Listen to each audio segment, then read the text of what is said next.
What's up, sports world? You're tuned in to GrindWorks Podcast, and I'm D-Lo with my co-host. Hey, what's up, everybody? It's Coach D.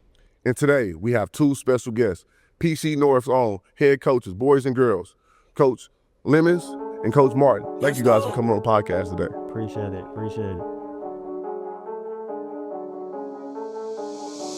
I'm somewhere always grinding, putting God first. That master plan is manifested in the mind first. No taking days off, cause that ain't how my mind works. We out the mud, cause that's the way the grind works. Like I said, coaches, thank you for coming on the podcast today. And the first thing I like to ask coaches when they first come on the podcast is, when did the journey of basketball start for you guys? You got it on me.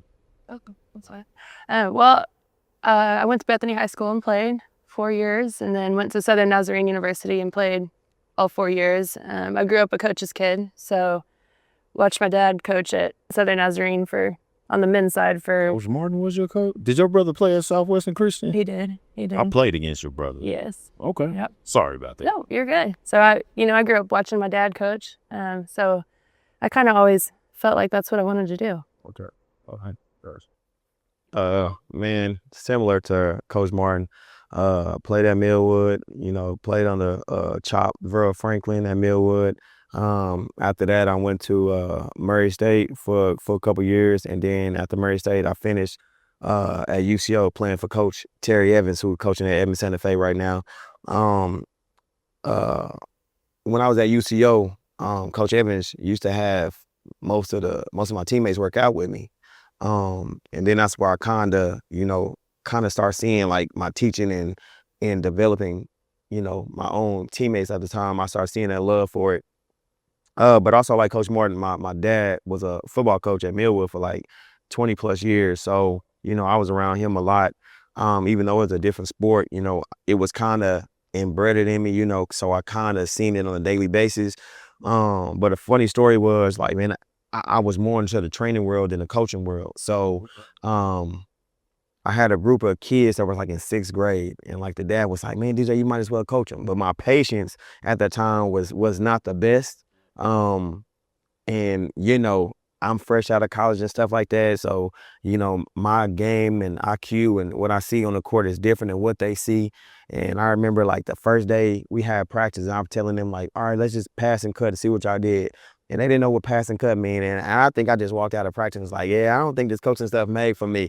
And then I think I showed up the next day though. And after that, like, I fell in love, but I still had that love for developing kids. So, the flip kind of just switched, like going into it, every game I coached and every practice, it went from more of a training style to more of a like starting to be more of a coach as I got into it deeper into it. So. Gotcha. So both of you are coach's kids. Okay, so I hear you saying like the journey for you guys playing coaching was always in the back of your mind. Pretty much, it was for me. Yeah. Okay, Coach. So, Coach Martin, being the daughter of a legendary coach, did you feel like pressure with that, or was it just I'm used to it, this is just what I do, or I'm just gonna kind of carve out my own identity in this? Like, how did that work for you? I wouldn't say pressure. I like to get, I had a good source to get, feedback and, kind of develop my own based on what I've seen my dad do. No, yeah, I'm not pressured. Just I fell in love with what he was doing and watching him impact kids and just develop players. And so I was like, I felt like that's something I could do, and I had a passion for as well. So you sort of knew kind of early that this is the path you wanted to take? Pretty much, yes. As a player, that's towards my junior and senior year, I was thinking, okay, yeah, I think I want to do this. And see, that's, and D-Lo has heard me tell this story before. I remember when I was in college playing ball, and we used to watch film and stuff, and my college coach would always be like, man, you're going to be a coach one day. And I was like, hell no, there's no way I could see me doing this. And he's like, yeah, you will, because you see the game differently, just like your approach is different than a lot of players. He said he told me that you watch film with a third eye, and I never knew what he meant by that until I started coaching. So I think that's dope to hear that you sort of knew early. What about you, Coach Lemons? Did you feel any pressure you know, with your, even though it was a different sport, did you feel any pressure to sort of have success being a coach, or did you sort of just know like, hey, I'm just gonna have my own? Nah, for me, like I said, my dad coached football. So me going into basketball, I had my own identity from the jump. You know, I was kind of like you, you know, playing for Coach Evans and playing for Chop at Millwood. They will always tell me about stuff like I'm telling my players now that I don't see at an early age. You know, when you that age and you love basketball, you're just thinking like, man, I'm going to the league. I'm going to keep playing this and that. And then, like, you know, reality hit you at some point and you like, you know what? I might not be playing in this game that much longer. But my dad used to tell me all the time, like, have a backup plan, you know what I mean? And like I said, man, I just had the love for developing players at the time and even helping out my own teammates, like seeing them get better.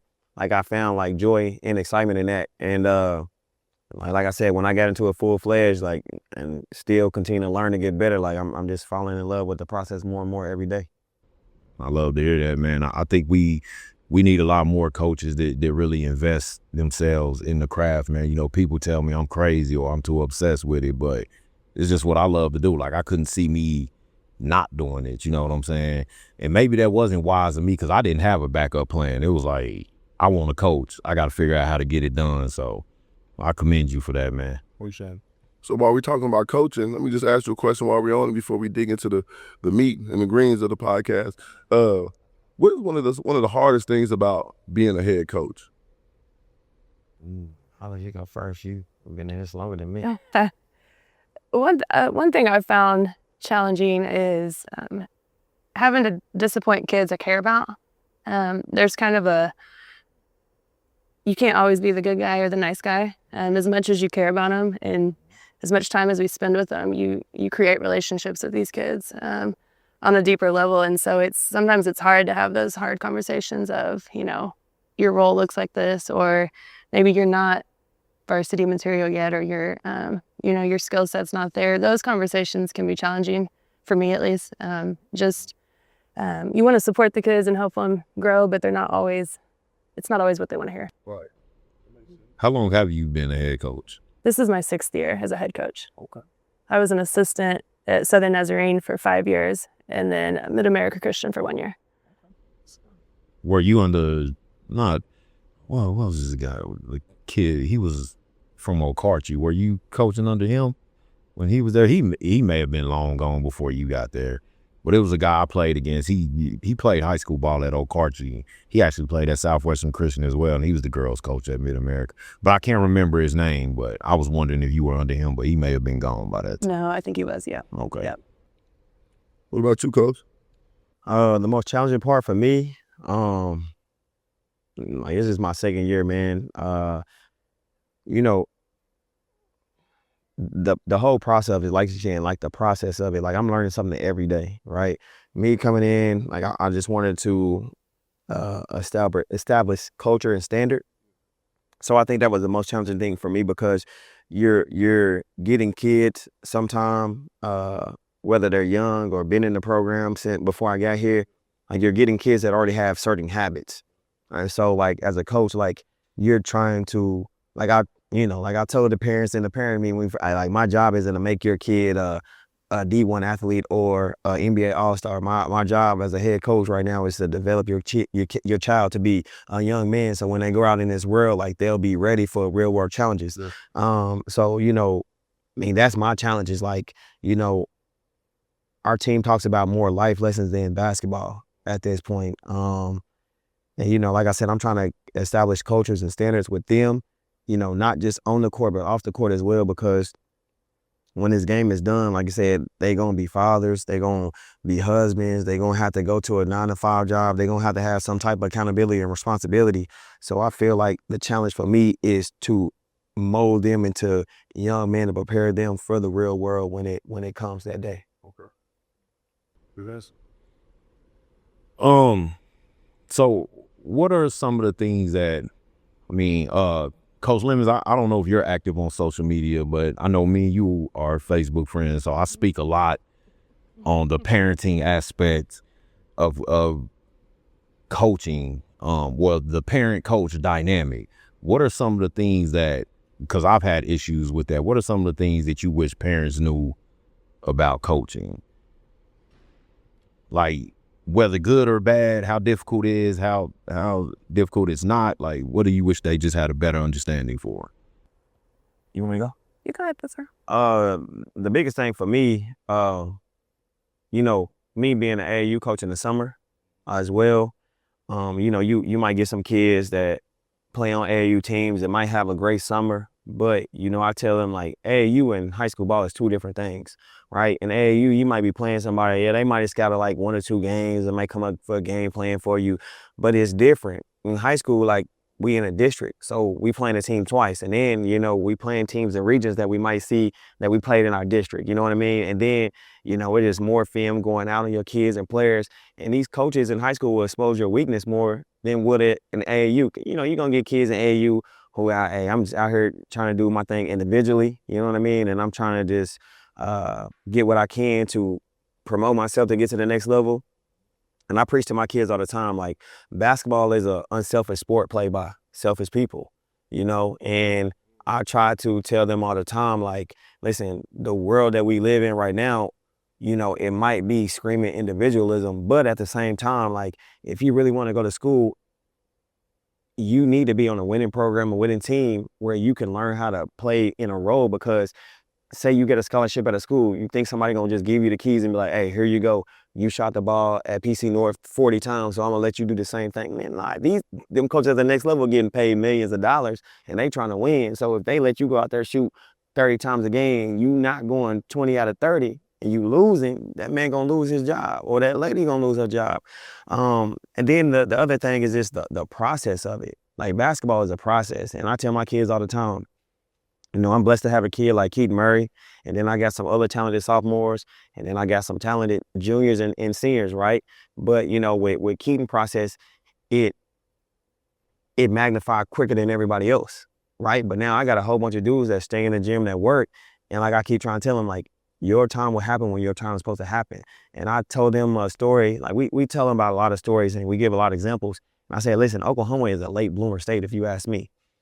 J-Rock, for example. Yeah. Right? We have multiple stories like that. We tell them about stories like, man, I seen a team that had a winning team. Their best player had 9 points. He still went D1. And like, when we give them examples and stuff like that, it makes the buy-in a little bit more special for our guys, because they see, like, okay, they not just feeding us BS. They not just telling us stuff to make us play. Like, no, like, we're giving you examples, and we'll call these people and everything to let them know, like, this is how it goes.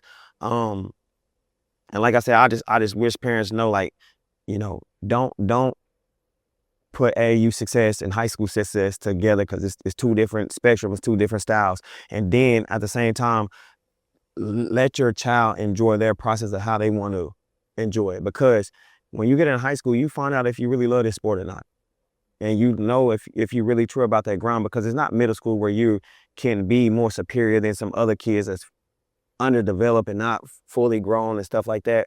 But like, high school will let you know, like, okay, either I got it or I don't, or I got to keep working to get where I need to go. And it's just a different race for everybody. So, Coach Martin.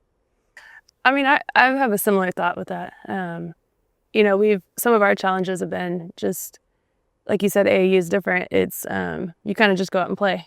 And so we've had some girls that, it's been a learning curve, just more structure, even though they have freedom, but you're having to learn. You're having to learn a new style, a new philosophy sets. And that's kind of some of the conversations we have with them is, when you go to college, you're going to have to learn their scheme. You're going to have to remember sets. You're going to have to play. They recruited you because you fit what they do, hopefully, but you're still going to have to be able to adjust and play the style, I guess, that your coach is asking you to. And so that can be challenging coming from how they play all summer. So how do you guys deal with that? If a parent does have an issue, maybe with role or, whatever it is, lack of playing time or something like that, how should a parent go about that? With you guys in particular, and maybe just generally speaking, like, how would you guys say that a parent should handle that with a coach? Coach Martin? I mean, I like the player comes to me first. If they have a a problem. The coaches and the players are in practice every day. So to me, we have the best feel for what's going on every day in practice. But I mean, I don't have any problem talking with parents, but I prefer a player to come first. And that kind of helps build, in the real world, you're going to have conversations with your boss and be able to speak up for yourself and advocate for yourself. So I think that's the starting place for me. So do you think kids try to shy away from those tough conversations, or is it the parents like sort of not fostering that environment for their kids to have those tough conversations? I think kids definitely struggle with that. To me, I believe it's a mixture of both. I believe it's a mixture because, like I said, just this time and generation, like you see a lot of kids scared to fail or scared to hear the truth, meaning where, like I tell my kids all the time, all right, listen, I know some of you guys got bad habits. It's not because of me and my coaches. It's because people in the past have been only using you for your skill set or your talent and not really harnessing you and telling you like, hey, you might be able to get away with this now, but you need to start working on this here, right? I got kids as seniors and juniors that don't know certain things about the game. Like I think I asked a kid the other day, I said, hey man, ball me man. And they was like, ball me man. I said, yeah, when you're on defense, ball me man. I was like, when did you hear that? He was like, he about to lie. And I said, don't lie. He was like, I just learned it. I said, okay, it's not your fault, but right, it's our fault, one, as coaches in communities, as we're getting these younger guys and we're not teaching them the game and we're not teaching them proper technique on certain things, like it's part of the coach's fault as well, right? And then so when these kids get to high school and you think as a coach, you're getting a certain type of player, and then you find out, man, this kid don't know his left from his right. He just been purely blessed with talent to get him ahead of the curve. But then, us as Oklahoma as a state, we'll bless somebody, be like, man, this kid is really good, this and this. Then they go to the next level, and then we don't hear nothing about them because, like Coach Martin said, now the schemes didn't hit the sets. They got to remember stuff. They got to get more discipline on responsibility, accountability that should have been given to them as they're coming up. But, we shy away from that stuff as coaches sometimes. But then, like she said, like if a kid is scared of that honesty, that parent knows as well, that kid, because they see him every day. They go to the games. They know like, okay, my kid is good enough to do this. But then parents know as well, like, we got younger sons, you got a younger son. If you see your kid play against a kid with lower level and your kid is doing good, you like, man, he doing good. Confidence-wise, he might be good, but then you put him against some kids his age, right, that might be a little bit more better than him.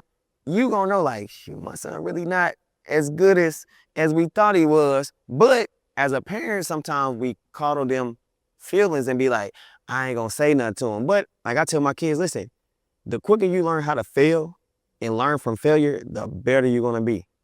And like I get that, we challenge that with my kids all the time because they think like, yeah, we want the standard to be excellence, but at the same time, like if you don't learn how to fail, how can you be successful then? How do you know what next steps to take to be the successful person or player that you need to be on the court? So we, like she said, we try to take it player-based first. And then if the player don't want to have that conversation or they do want to talk or their parent want to get in, it's the player, the parent, and all the coaches together. So that way it won't be they word against my word. It's, no, I got my other assistant coaches. They'll tell you the same thing, what's going on too as well. Man, I think that's, it's crazy that you say that because I got killed on social media probably like a month or two ago because I spoke on coaching at the lower levels, like middle school level. And I don't know if you guys have that issue in your district out here, but in our district, we get a lot of kids that filter into high schools, man, and they don't even know like basic terminology. You know what I'm saying? Like we've had kids that didn't even know how to line up on a free throw line. And I was like, well, what were you guys doing? And then I go to these middle school tournaments and I see it's just a bunch of pressing, trapping, kids just using their athleticism. They can't use their offhand. So when they get to us, they're so underdeveloped. And these parents, because they saw them in middle school, they don't understand it. That transition from middle school to high school that's a whole different world. And your son, while he was the man on his middle school team, I may not even know his name as a freshman if I'm the varsity head coach, just because he has so much work he needs to do. And I think a lot of parents just don't want to accept that. And also, I think us as coaches, a lot of times we present adverse situations because we want to see how these players respond. And if these parents are constantly coddling them, like you said, where does the growth happen? Where does the development happen? Man, and to speak on that, like, you know, this man to my left, you know, when I came up here, he didn't know nothing about me. I didn't know nothing about him. And I remember we had phone calls, a conversation about KB. I was like, man, just trust me. Like, trust me. I'm going to put him through some tough times or whatever. But, like, if you trust me, like, I promise you it's going to work out for what it need to work out. And KB ended up doing and getting what he needed to get. But then on the flip side, like I said, I'm blessed with a kid like Keaton Murray. And if I was a biased coach, like, man, I've been knowing Keaton since like the 5th or 6th grade. We've been working out in the gym since that long. You get what I'm saying? If I was one of them coaches, I could have been like easily, man, Keaton, you playing your freshman year, you getting all this and that. But how much did Keaton play his freshman year? Keaton he's sitting at the end of the bench, you know, barely getting in. Him and D2 barely getting in. But I'm telling him the whole time, I said, trust me, you got to go through this. You got to see some dogs like Ant and Kai and see them work and see what they've been doing and understand, like, all right, you got to play against dudes like this. You beating these dudes on a daily basis? No, you not. They getting dogged in practice. But they picked up some habits. They picked up some mindsets and work ethic that from them too. It carried over to the summer for them. And so Keaton get blessed with, he get blessed with, you know what I mean, in the summer. But he went through the grind in the trenches. And his mom always said, I appreciate what you're doing. Thank you for what you're doing. She ain't never come out of playing like, hey, he need this and that. Hey, she can see, I put Keaton in the game, he didn't box out, rebound, take him right back out. And she's like, he got to learn from that. Because at the end of the day, it's on the kid to learn. But, you know, like you said, you don't have parents like D-Lo every time. You don't have parents like Keaton's mom. Sometimes you have them parents like, well, why my kid ain't getting the same love? Well, sometimes your kid really not working it or want it as much as this other kid is. And I can't, and that's not my determination. So that's one thing. I think really come down to it, man. Like we watched a little video and I played to my players and we played this thing from D-Rich TV. And the man was talking about, he was like, how do you know if you're going to see a kid make it and the ones that don't make it? And the man, you know, he filming and doing docuseries. He was like, man, he's like, I found it a pattern of the kids that make it, their parents are elite, meaning they know the process. They know what's going to come. They know how to handle situations. They know to let their kids handle situations. He's like, the ones that don't make it, he's like, it's the parents' fault because they won't let them go through certain steps and they want certain things for them where they won't just be like, hey, I'm going to let my kid fail, let them figure it out. When it's time for me to step in, I'll step in. But for the most part, like you said, they want to coddle, they want to protect, and they don't want to see them fail. Well, you ain't doing nothing but hurting the process at the end of the day. Yeah, because I tell all parents, man, and I know innately as parents, we want to protect our young people. But I said, man, and I may get killed for this too, but our job as parents is not to make our kids' life easier. It's to prepare them for when it gets harder. And I think in sports, in that arena, it holds true. You know what I'm saying? Like sometimes parents and coaches, not sometimes, all the time, we have to be a united front. And if we're not, if you're talking to them, oh, Coach D don't know what the hell he doing. If you're saying that in the car, well, what do you think that kid is going to think when he comes to practice? Now he's losing respect for me because he feels like he has an ally at home.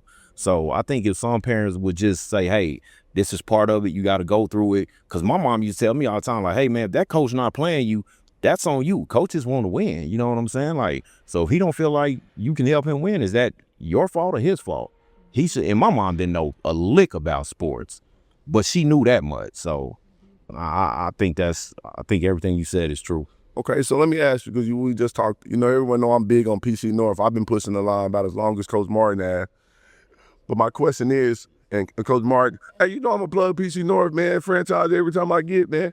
Hey, yeah, but what I wanted to ask is, what are some of the things that you, whether it be good or bad, that you have to deal with building the culture at PC North, and not just PC North, but you know, any school where you'll be coaching at? Well, what are some of those things? Some of the challenges to building.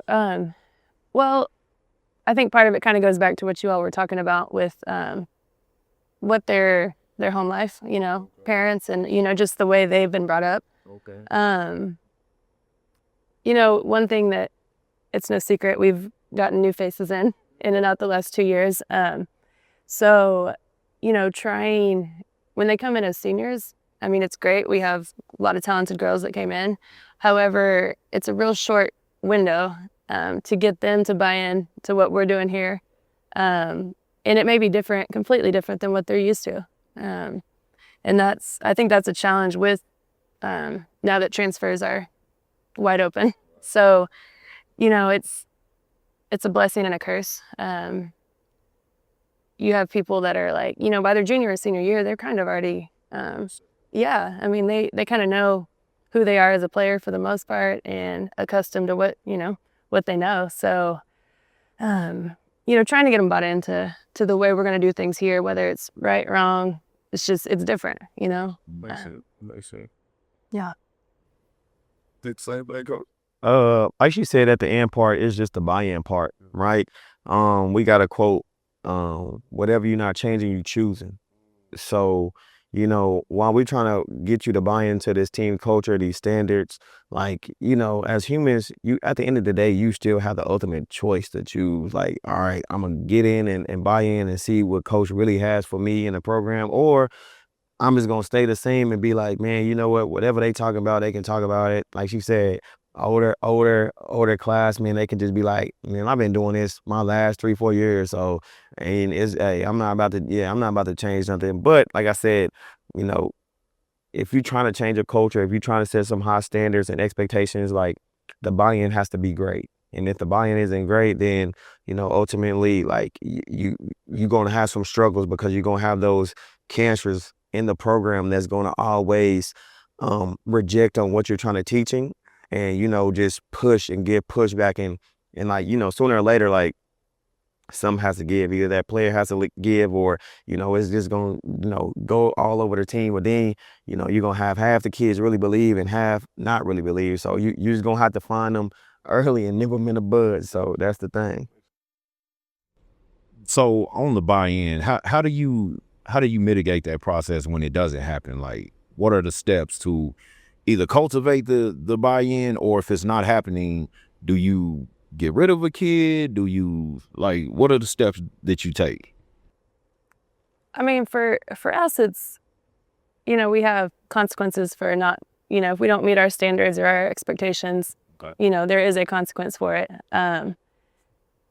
We've been blessed most of the time that, usually corrects what the behavior. However, like Coach just mentioned, at some point, if it doesn't, then you can't allow that to affect the entire team because it will spread. So I think just being consistent with your standards.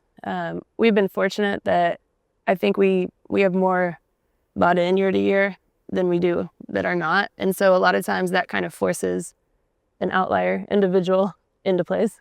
So do you think like program success sort of dictates that? Because I know it's easier to get a buy-in when you can tell a kid like, hey, we were winning before you, we're probably going to be winning after you. So you can either get in on this and enjoy the fruits of it, or you cannot buy in and maybe you risk going to another program that's maybe not as successful. Do you think successful programs are better able to sort of facilitate that process probably more so than losing programs are? I would say it's probably easier when they see the result immediately that, you're winning. So why not buy in? But I think it can be done without the wins and losses there, or the wins. Coach. I mean, I was in that situation last year, right? I came in with a program that had talented players, but, didn't have a successful season the year before. And, so, I was talking to the kids, like, I'm here to win. I'm here to change the culture, get it back to what it was and how it used to look. And, we had some bumps in the road and some head bumps here and there. But at the same time, ultimately I had to tell myself, like, I'm the coach. It's still my decision at the end of the day.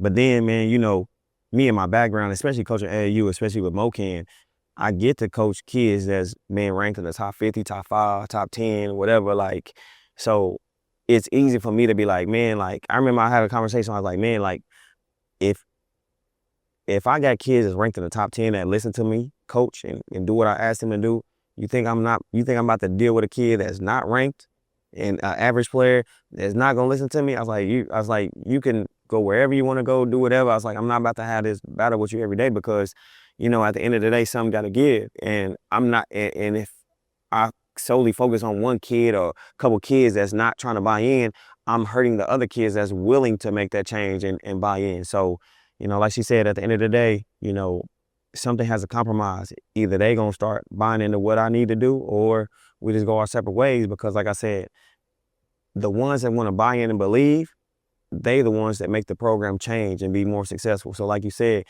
them programs that might have talented players also have some type of buy-in with the culture and standard of like, man, let's make this change and let's make this happen. We can do it. And so, like I said, I've been blessed with a group.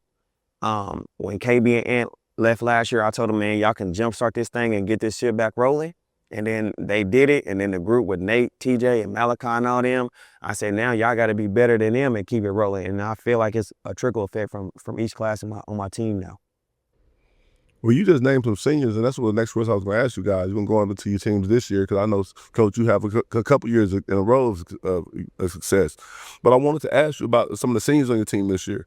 I know y'all undefeated, and Coach, y'all undefeated in the state as well. So I just want to ask about some of the leadership seniors you had on the team this year. Let me go. Okay. Like I said, I've been blessed with a great group. With TJ McNeely. That's the ultimate team captain, man, team leader, the voice, the heartbeat. Anything I ask, he own it. You know what I mean? He don't mind he doesn't mind voicing it. You know what I mean? Like, you'll see a lot of kids, especially his age, like shy away from things or might be too reluctant to say something because they don't want to hurt their friendship. But between him and Malachi Schultz, like, they gonna speak their mind and they gonna let you know, like, hey, this is what you need to be. This is where we need to be. Hey, we sitting together as a team. Hey, make sure we here back at this time. Like, they'll sit there and they'll sit there in the little groupie and they be like, Coach DJ, such and such, I don't know where such and such, but he ain't in class. I ain't gonna say no names. But that's how they is. They hold each other accountable. And, then when you got Nate, on the court, what you're gonna get out of Nate. And then, on the court, he's still learning how to use his voice and be a leader. But, he that dude that nobody ain't gonna mess with physically anyway. So ain't no need to push the net. And then, we got little Gabe and little Gabe, man, this whole year, even since I got here, man, he has been one of the greatest teammates of all time, man. Like I told them, when we keep things in perspective, Gabe a senior, he's sitting behind some underclassmen, right? He could get a little bit more playing time here and there, but, he willing to accept his role. He willing to, hey, man, whenever coach put me in, I'm gonna be ready. But you coming to practice, you coming to shoot arounds, he going as hard as everybody else, knowing like, hey, coach gonna throw me in here sooner or later. I gotta make sure I'm ready. But he's that guy that's goofy. Everybody hangs around with him, you know what I mean? So he kind of like keeps everything kind of connected on a different scale. And you appreciate kids like him because like I said, like he could easily be a cancer or a distraction on the team where he can like, well, I ain't playing, so I'm gonna do something and mess them up. But he easy like, come on, man, lock up. And I tell him every time I'm watching film and somebody do something great, he the first one standing up. He the first one getting hype. He the first one shaking people's hand when they coming out the game. And then when his time come in, he a fan favorite. So everybody love to see when Gabe get in. So like I said, man, he celebrates his teammates and he only gets it back from the fans and his teammates as well when he gets in the game. That's dope. What about you, Coach? Well, we have 6 seniors this year, and it's kind of, yes, it's kind of unique because all six could start. I mean, that's, Talia Kutswati has been here 4 years. So she's the 3-year starter. She's coming off the bench this year, kind of transitioned into a 6-man role. And she's one of those players that, it's like every coach's dream. I can't remember one practice in 4 years that I've had to be like, Talia, why are you not working hard? Why are you not? I mean, literally is the most consistent hard worker, lead by example. She's quiet, but she leads by example. I think she'd start on any team in the state, really. I mean, she's one of those kind of players. So just a huge appreciation for her ability to adjust to a different role this year. Kiana Gray, she's been with me 2 years. Chaos kid. Yes. Oh, shoot. You had to throw that in there. I already got him a coach. I shout out in there. I see Chaos. Saying. Oh, those two we've kind of relied on this year because they've been with us the longest, and they're kind of our captains of the team. And so, obviously Kiki can shoot the ball and play, and she's been a state champion twice now, one with West, one with us. And so just their leadership and maturity has been huge for us. We got Paige Williams and Micaiah Moore, who came from Classen. And they're, another two that they led their team to state their junior year and just come in with valuable experience and know how to play the game and at a high level. Those two this summer, we always commented, like, those two were two of the hardest workers. And so I see why, their success, how they've gotten there. And then, Jayla Constant and Danae Jefferson, they came over. And obviously they can flat out play. It's taken a little bit just getting to know them, and, we had Paige and Micaiah through the summer, so that, that kind of helped. But they've been awesome. I was, of course, a little worried just, coming from the little rivalry, coming from West. But they're awesome. They're nothing like, when you compete against them, they kind of get that's like your rival, Right. But they're awesome individuals, and just I've really appreciated getting to know them personally. And Jayla, there's times when I'm like, okay, she's kicking it into, I see her D1 level kick in. And then Danae too. She's so strong in practice. Sometimes I'm like, ooh, But they've both been huge for us. Just really all six are our leading scorers. We have 3 in double digits, and then Talia and Paige are like right around 8 points a game. And so it just makes it really, really hard for teams, I think, when we're really balanced. Well, you guys named 2 Chaos kids there, Kiki and TJ McNeely. So I got to shout out Chaos. I don't get to do that a lot because we get a lot of franchise shout outs on this show. But having so much talent, I was talking about this to a parent off camera, man. How do you guys, first of all, the ability that you guys have had to be able to manage that and be able to control egos? Because I feel like when you have so many kids that can play, it could be easy for somebody to say, I want to go exert myself and show that I'm the man or I'm the woman on this team. How do you guys keep that together and not have somebody trying to outdo one another, and just understand that the more balanced we are, the better we could be? Because Coach Lemons, you named what was the kid's name? Left-hand kid. You named Keaton, who's a Division I. He has Division I offers. But then I look up and I see that a kid like Micaiah Thomas is your leading scorer. How do you manage that? And then, you'll have a kid like TJ, who to me is hands down your best leader. And a lot of people think, oh, well, if you're not the best player, then you can't be the best leader.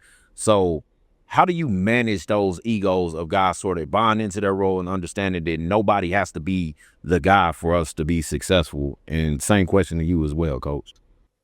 Yeah, I think for me, like I said, it just goes back to the state of basketball and where it's going to now, right? Me knowing that I had the talent that I had, that I'm blessed and grateful to have, I tell them, like, what we talk about goals at the end of the day. We talk about goals in the preseason. We talk about goals in midseason. And we talk about what are you trying to accomplish individually? What are you trying to accomplish as a group, right? And again, me being blessed to coach with an organization like MoKen, I didn't learn a lot of stuff from some of the coaches and the director up there on how to manage roles, personalities, and all that thing. So I feel like that's been a big help for me. So when I come to an environment like this and I have, 8+ guys, 9+ guys that can play, like it's like I said, it goes back to the buy-in and what you want at the end of the day. Now, I'm glad to not be in a situation like her with 6 seniors, right? Because that's where it gets kind of tricky. But yeah, but me, I got I got a balance of everything. You know what I mean? It's a mixture of both where I got seniors that experience, but, 3 really play. And then after that is underclassmen. But then, I'm only blessed with like 2 juniors and then 3 sophomores that really play. So now my roster really, like, people like, yeah, y'all deep. Yeah, we deep. But if you really look at it, it's like it's a group about to leave and I'm gonna have 2 seniors next year. So I'm gonna have to keep filling. So now people know, like I tell them, like, your time will come when your time supposed to come. So now it's easy for me to preach that. And, D-Lo comes to all the games and he see his son down there on the end of the bench with the rest of the freshmen or whatever, and knowing like, okay, we get up a certain amount, y'all gonna be in. I think like they almost played like the whole 4th quarter yesterday, right? And they playing against Muskoge's varsity, right? They did their job on defense. They was too excited to score. They was turning the ball over, fouling. I'm like, man, come on now. But they're learning from that group ahead of them and seeing how, okay, they buying in, they not complaining. You get what I'm saying? Like I told the group last year, I said, listen, and this is me and my philosophy. I said, seniors, focus on winning scholarships. I said, underclassmen, just focus on winning. Because what can you really do? Like even in Keaton's situation or anybody else as an underclassman, if you got a scholarship today, you can only commit. Don't mean you sign it. So what good does it do if you get all this notoriety, scholarships, and all this other stuff at an early age? Good is good for your press and your publicity. That's cool and all that. But you can't sign your name till you a senior. So why press yourself and stress yourself on playing time or trying to get offers when it's not even guaranteed? You can be a senior. You could average 28 points. Your team could be losing or be mid or whatever, and you still might not get nothing. And it's a tough time in basketball. So that's why I said either you need to buy in on this team culture so that way when we play in front of these coaches and they see you play a certain role and you might have a great game, all you need is one game, and all you need is one team to believe in you. So now when they see that and they be like, man, this kid played with this dude who was dominating inside and he didn't have no plays run for him. This dude out here shooting, they ran plays for him, and this dude still found a way to get 10 points, 4 assists, and impacted the game without nothing called for him. What you think? You like, hey, this kid is less headache, boom. I'm gonna take him. Yeah, so it's easy. It's easy for me to sell that, and it's easy. And they seen the blueprint. They seen the blueprint with Ant and KB, with a point where I said, listen, we gotta keep winning if y'all think y'all want to get scholarships. And that's all they did. They put their head down. They start winning. We got to stay. They start winning. But then, like I told them, every time a college coach hit me up, you know what they asked me about? The first question: what is his work ethic and how's his character? They don't ask about do we start, how many minutes. They don't ask about how many points. They don't ask about no stats. They ask about family, characteristics. What do his grades look like? And that's what people don't know the truth behind all of it, because they thinking like, man, you got to go out here and average 20-something points. But no, you don't. If you got a winning team, man, they rather see you get that 10, 12 or whatever you're going to get rebounds and all this other stuff, because they know, like, it's just like prep schools. How many of them prep school teams do you see got number 1, 2, 3, 4, 5 players ranked in the nation? Go look at their stats. How many of them really averaging 28 or something points? They averaging 11, 12 because they got to share the love. So now if they doing it at prep school level, why we can't do it at an average high school level? And they the ones getting all the scholarships and stuff. So you competing against them. Now you competing against transfers at the college level. So you got to put things in perspective. If I go out here and average 30 points a game and we losing or we barely on the cusp of being a winning team, is that really helping me get ready for the next level? College coaches have told me about guys like, man, coach, somebody got to score points on a bad team. That don't make you a good player. You're just the best of the worst. So what about you, coach? What are your thoughts on that? This year, it's really been a learning experience for me. I've never been in a position to have 4 incoming seniors, 4 new seniors, along with the 2 that we had. And they're all talented. So we struggled early. When we went out of state. What? Well, okay, internally. Oh, okay. Let me clarify. Okay. When we were doing some of our out-of-state traveling, we went through some trying times, some growth. We had some hard conversations as a team. and just, everybody trying to figure each other out. And, we always went back to when we first started this season and we sat down and talked. We asked, what's our goal here? And of course everybody's, they want the gold ball again, back to back. And we talked to the new people about, what made you want to come over here?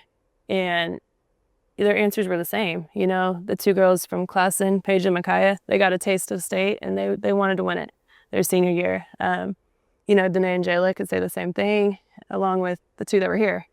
And so, that was what we always went back to is, you came over here, y'all said your goal was to win a state championship. And if that means I average 8 points instead of 20 like I did before, that's what it is. And it's just kind of getting them all back to this place of reminding them what they said they wanted. And, we have three seniors that they've already committed or signed, and then 3 that have a lot of interest. And so, they have a lot of recruiting activity. So for them, I think it's kind of helped them be able to settle into how do I play my role so that we're the most successful.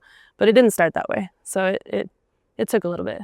So you think that once those kids start to either get the offers or get the interest, are they able to sort of settle down and not put so much pressure on themselves to go out and be the leading scorer or the quote unquote best player? Unfortunately, I think so, to a degree. Maybe not for everybody, but I think it kind of relieves a little pressure for them. I think when you sort of know what your future holds, like you're able to relax a little bit versus trying to play through the unknown. I can see how some kids would feel like that's a pressurized situation. Right. And one of the last questions I wanted to ask is, if you could give one recruiting tip to any high school player in Oklahoma, what would that be? To me, it's coaches they know you can play if they're looking at you. They already know that you're talented, like you said, regardless of what you're averaging. There's so much more to it. We hear about body language. We talk about that all the time. Are you coachable? I mean, most of the time, college coaches are looking at that like with a laser focus. How are you responding to your teammates, to your coaches? What's your body language when you're having the worst game of your season? Because at the end of the day, they don't have to deal with that. They're just going to go recruit somebody else that's more coachable. So to me, it's, you've got to put an emphasis on the things that aren't in the stat sheet, You've got to be willing to work and be coachable. Makes sense. Yeah, like basically what she said. And then I'll add on to that, just like I said in the beginning, like you got to run your own race. You can't worry about what somebody else is getting or what else is going to them. Like you got to put your head down and run your own race, because like I tell my guys all the time, like, what you give in, what you put in is what you're going to get out. So and that's what I said, these kids know what kind of work they really putting in. If you're not in that gym and you really not getting as many shots as you think you are, like stop getting frustrated in the game or in practice when you missing shots, because you ain't even shooting 50 shots. You ain't even putting up 50 shots by yourself. So let's keep it 100 on that. And like she said, and then control the controllables, like your effort, your energy, your character, your grades off the court, just things that you can control at the end of the day that nobody else can control. Like, then everything should fall in place for you. But, if you're not really in that gym putting your head down and working, and then you're not keeping the main thing, like don't worry about what somebody else has going on if you're not even taking care of what you need to do. So playoffs have started. Both you guys are considered the favorites on each side. Why you make that face, Coach? You don't believe that? I don't believe. I like that. I like that coach talk. What do you guys? I don't want to say do you guys feel pressure for that, but like, how do you prepare your team? Coach Martin, I don't know which one of your coaches it is, but whoever it is very active on Twitter, and I've seen sort of this back and forth between, I don't know what it is between PC North and Broken Arrow girls. I think I sort of know the backstory about a lady's daughter who's no longer there. I think that's kind of where it may have started. And I don't ever see you comment on that, but whoever this coach is, I love him or her, whoever it is, because like they keep it entertaining for me, and they were the reason why I even really started focusing so heavy on the girl side. You know, maybe I'm messy, I don't know, but it caught my attention, and it really made me put eyes on your team in particular. Do you guys feel pressure to win a state championship? You, again, Coach Lemons, you for the first time, and how do you prepare your team to navigate that process with being such the heavy favorites? I'd say this year there is a little pressure, just just to try to go back to back. That's not easy to do. We always talk about our standards, regardless of who we're playing in practice. Trying to keep practice competitive is big for us. It's easy to coast, and sometimes I hate when we win by large margins, just from the competitive, perspective of keeping them on their toes.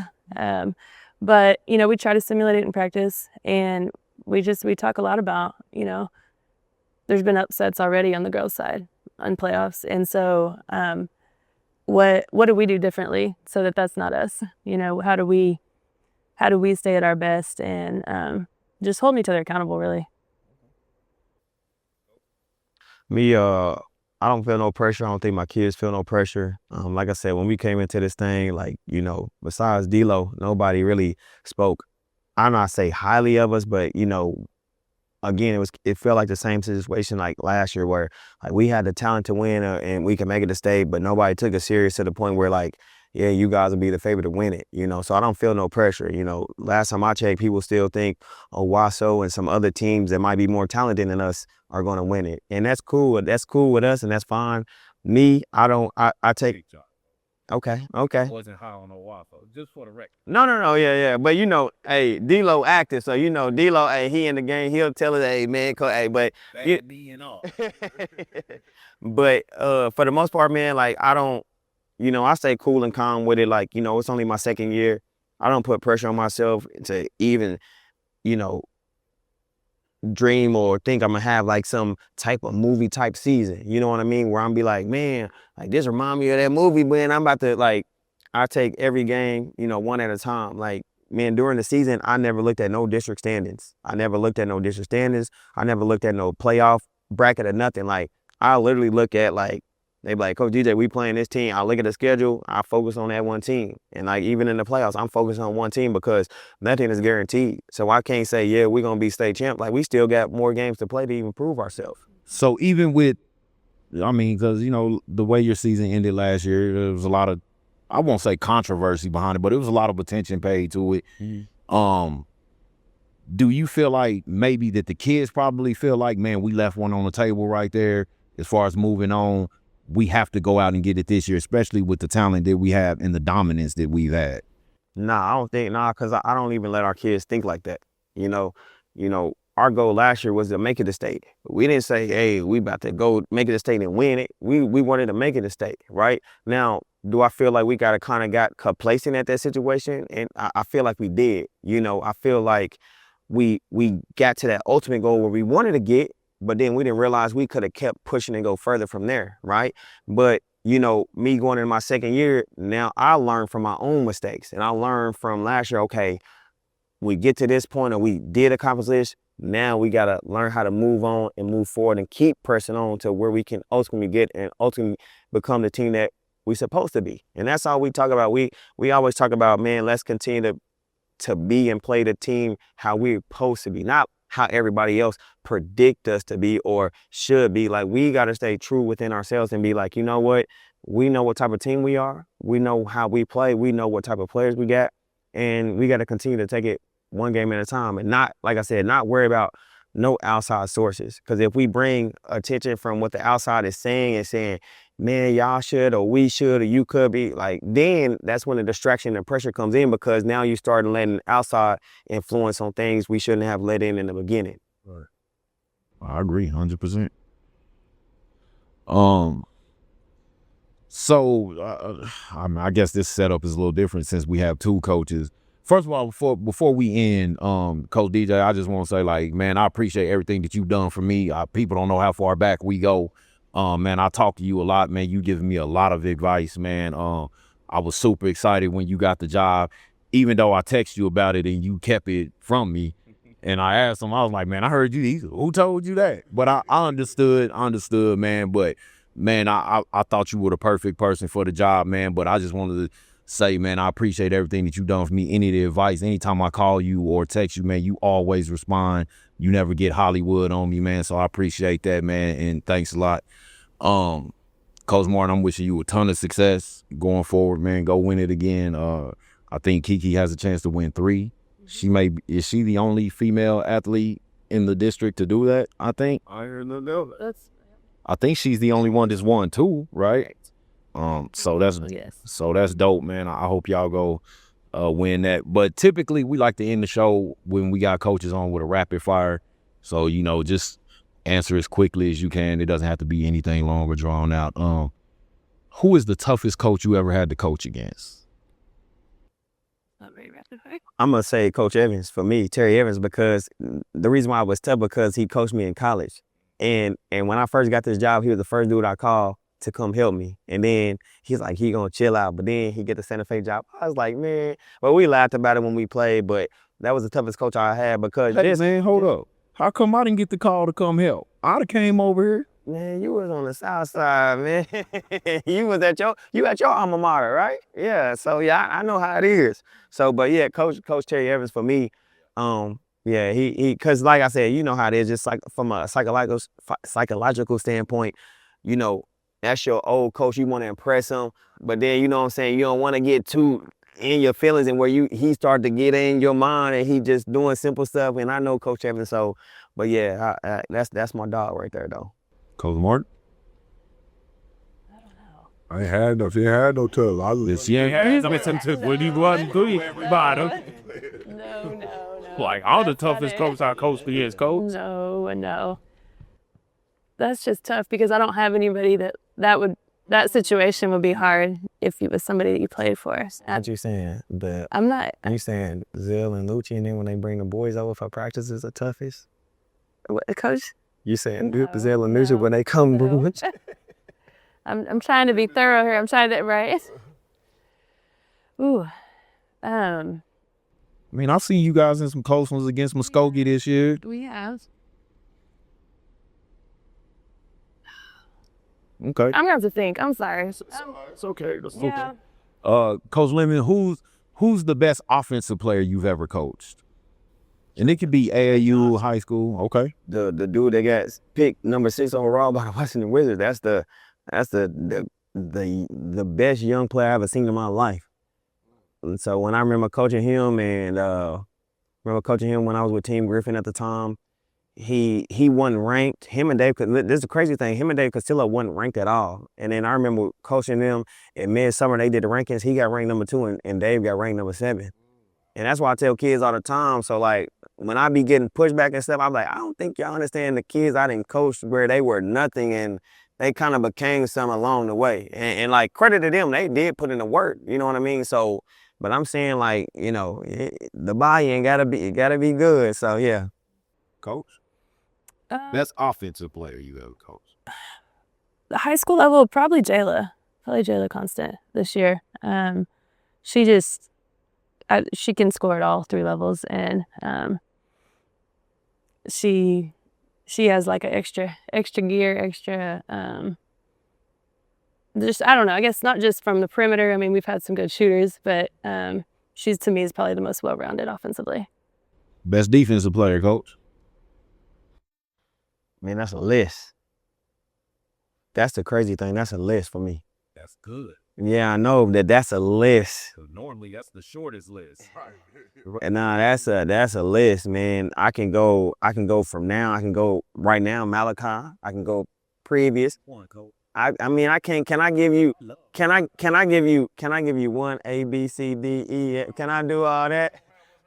Nah, man, that's it. I mean, cause listen, Ant, KB, Malachi, it's them 3. There's last possession. The opposing team has the ball. Who are you putting on their best perimeter guy or best player in general to get a stop? Okay, I'll give it to Ant. Okay. I'll give it to Coach Mark? Probably Brandy Harrod from last year. Okay. Yeah. All Who's the best overall player you ever coached?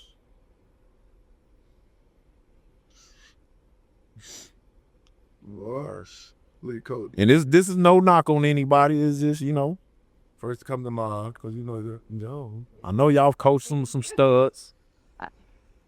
I'm kind You said it can be in AAU, high school. hold on. I'd imagine you've had some guys at Mocan That's the thing, yeah. and Team Griffin for that matter. Man, you know what's crazy? I was just talking to one of my players about this. The best overall player that I coach is Trent Pierce. Kid at Missouri. Crazy to sound. That's not crazy to me. I seen him in high school. He was good. But everybody didn't. They didn't see what he is now. Yeah.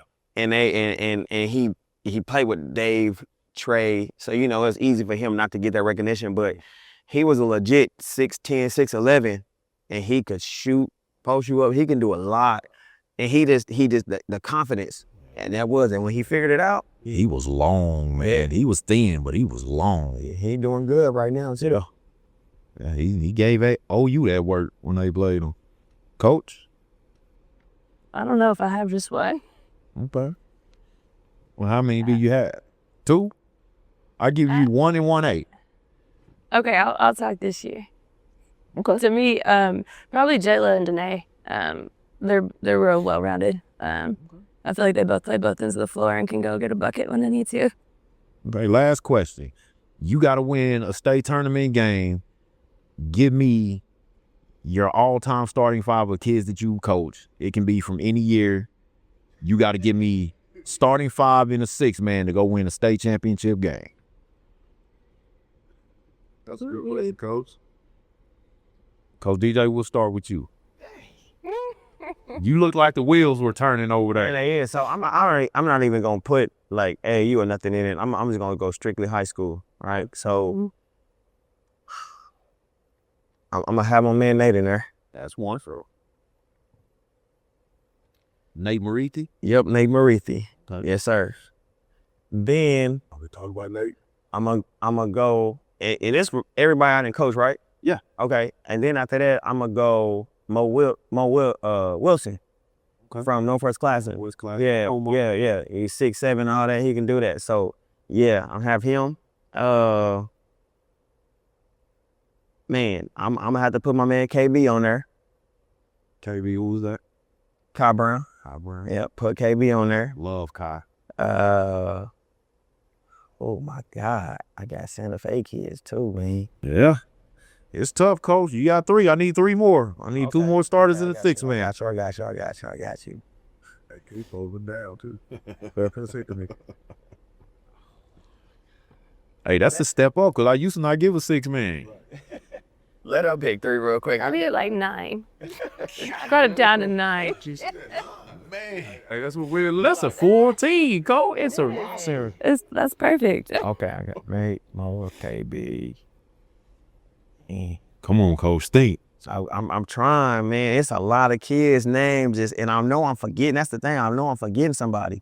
I put Keaton as my 6-man because I got somebody that I'm not. Hey, that's 4. Okay, but he the 6-man. So I need. I'm trying to think. 2 starters.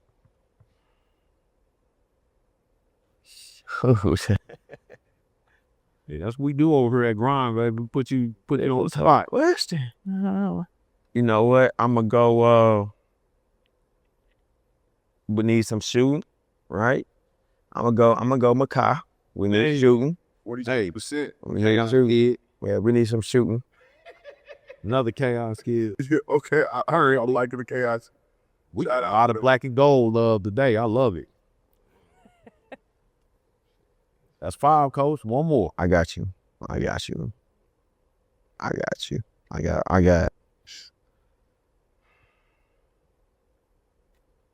Man, I don't know if you remember the kid, but this kid named Dalen Wiggins that played in Northwest Classic.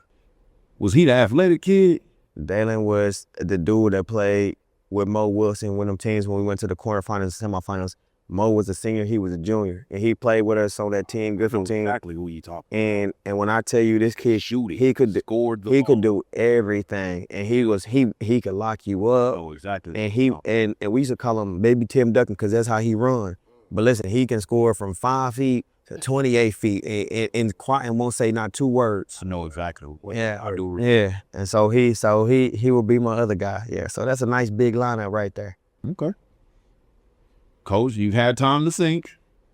I know I made it to 10 now. Okay. I know. This is tough. That's how. Probably from my first year, Alyssa Palmer, Nakia Dillard, Brandy Harad. Hey, that's 3. Then I got to rock with Jayla, Danae, and Kiki. That was easy. With some really good ones. I left out some good ones though. Hey, that's still a good ones. team right there. That's the hell of a team. For sure. And you left off a couple. I left several good ones out. So I know I said that was the last question, but this is my last question. Of those 6, who gets the final shot to win the game? Who are you running the play for? Depending on what you need. Let's say 2 ties it, 3 wins it. We don't want to go OT. We want to win it.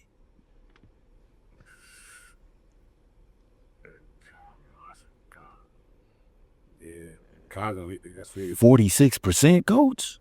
Yeah, but that's what I'm saying. That the kid Dalen can do the same thing. That's a thing. He can score. So I think Dalen was a little bigger too. no, he was.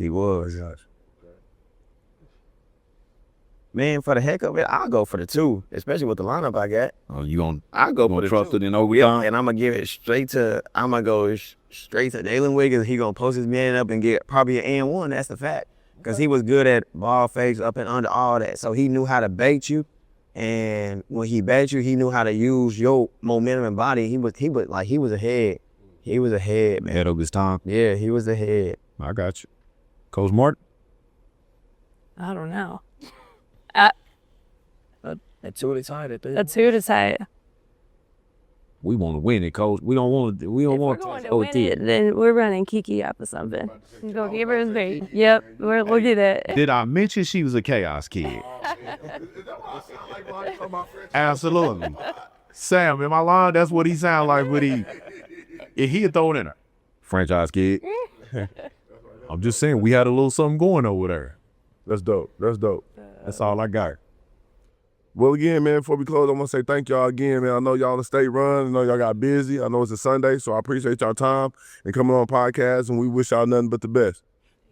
I like to shout out my whole coaching staff, man. We talk about this all the time about us being a unit. I want to shout out all my coaching staff. Y'all know who it is: JD, Josh, Dean, Lucci, Zell. Man, I appreciate all y'all. It's a brotherhood over here, and our boys follow us. So, man, y'all keep doing what y'all doing, man. I love y'all. Coach Martin. Same thing. Just got to run it back. We've had a great. Why are you laughing?